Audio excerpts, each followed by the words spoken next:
নমস্কার প্রিয় শ্রোতা বন্ধুরা, এখন শুনছেন তিয়াশার গল্পের বৈঠক থেকে গল্প পাঠ। তিয়াশার গল্পের বৈঠকের আজকের নিবেদন নিশি কবরিজ। লিখেছেন শীর্ষেন্দু মুখোপাধ্যায়। তাহলে আজকের গল্প পাঠ শুরু করি। নিশি কবরিজ। হারানো একটা পুঁথিতে নিশি কবরিজ একটা ভারী জব্বর নিদান পেয়েছেন। গাঁটের ব্যথার জম। তবে মুশকিল হলো পাঁচনটা তৈরি করতে যে 5 রকম জিনিস লাগে তার 4টে জোগাড় করা গেছে, কিন্তু 5 নম্বরটাই গোলমেলে। 5 নম্বর জিনিসটা হচ্ছে ছটাক ভূত। নিশি কবরিজ রাতে খাওয়ার পর দাওয়ায় দাঁড়িয়ে আচমন করছিলেন। ঘুটঘুটে অন্ধকার রাত্রি, চারিদিক নির্ঝুম। শীতকালের কুয়াশা আর ঠান্ডাটাও জেঁকে পড়েছে। আঁচাতে আঁচাতে নিশি কবরিজ পাচনটার কথায় ভাবছিলেন। রাজবল্লভবাবু বিরাট বড়লোক, কিন্তু গাঁটের ব্যথায় শয্যাশায়ী। ব্যথাটা আরাম করতে পারলে রাজবল্লভবাবু 1000 টাকা অবধি দিতে রাজি আছেন। তিনি নিজে মুখে কবুল করেছেন সে কথা। কিন্তু ভূতটাই সব মাটি করল। 800টার ভূত এখন তিনি পান কোথায়? হঠাৎ নিশি কবরিজের মনে হলো উঠোনের ওপাশটায় হাঁসের ঘরের পাশটায় কে যেন দাঁড়িয়ে আছে। কে? ওখানে কে? কেউ জবাব দিল না। নিশি কবরিজ জলের ঘটিটা ঘরে রেখে হ্যারিকেন আর লাঠি গাছটা তুলে নিয়ে বেরিয়ে এলেন। দিনকাল ভালো নয়। চোট ছেঁচড়ে দারুণ উপদ্রব। ঘরে কিছু কাঁচা টাকাও আছে। সোনাদানাও একদম মন্দ নেই। বাঁ হাতে হেরিকেনটা তুলে ডান হাতে লাঠিটা নাচাতে নাচাতে কয়েক পা এগোতে উঠোনের ওপাশ থেকে একটা গলা খাকারি বিনয়ী শব্দ হলো। চোরের তো গলা খাকড়ি দেওয়ার কথা নয়। কে রে? ওখানে কে? ওপাশ থেকে খোনা স্বরে জবাব এলো, আমি হলুম গে রামহরি। না না না, থুই থুই, আমি হলুম গে ধনঞ্জয়। নিশি কবরিজ আলোটা ভালো করে তুলে ধরে লোকটাকে দেখার চেষ্টা করতে লাগলেন। লোকটাকে দেখার চেষ্টা করতে করতে বললেন, রামহরি বা ধনঞ্জয় এই নামে তো গায়ের আবার কেউ আছে বলে আমি তো চিনি না।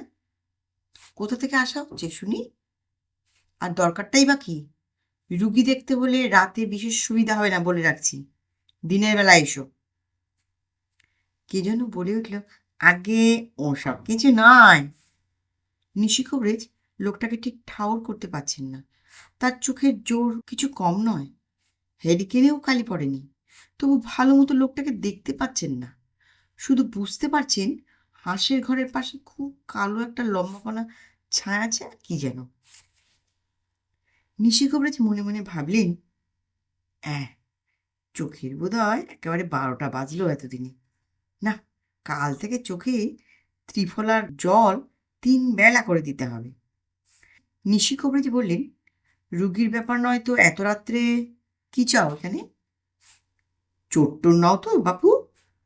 আগে না, চোর ডাকাত হওয়ার উপায়ও নেই কি না, একটা সমস্যা নিয়ে আপনার কাছে এসেছিলুম। আগে সমস্যাটা কি? আগে বলে দিতে হবে যে আমি রামহরি না ধনঞ্জয়। নিশি কবরিজ খ্যাক করে উঠে বললেন, ইয়ার কি হচ্ছে? তুমি রামহরি না ধনঞ্জয় তা আমি কি করে বলবো? আমি তোমাকে চিনিই না। আগে আপনি আমাদের চেনেন? থুরি, চিনতেন। আমরা দুজনেই গেলবার ওলা ওঠায় মরলুম, মনে নেই? আপনার পাচন ফেল মারল। নিশি কবরিজ আটকে উঠে বললেন, তোমরা? ওরে বাবা!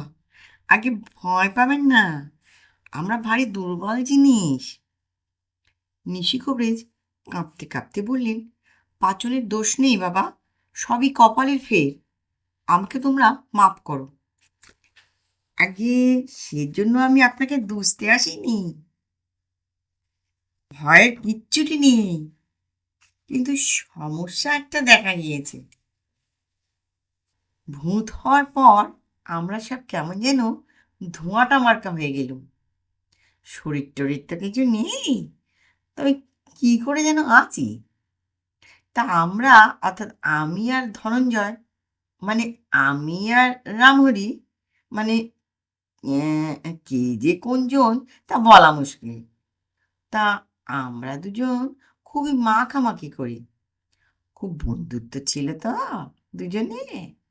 এ ওর শরীরে ঢুকে যায়, এ ওর শরীরের সঙ্গে মিশে যায়, কিন্তু ওই মাখামাখি করতে গিয়েই যে কে কোন জন সেটা বলো বলিয়ে যাচ্ছে। বলো কি? আগে সেই কথাটাই তো বলতে আসা।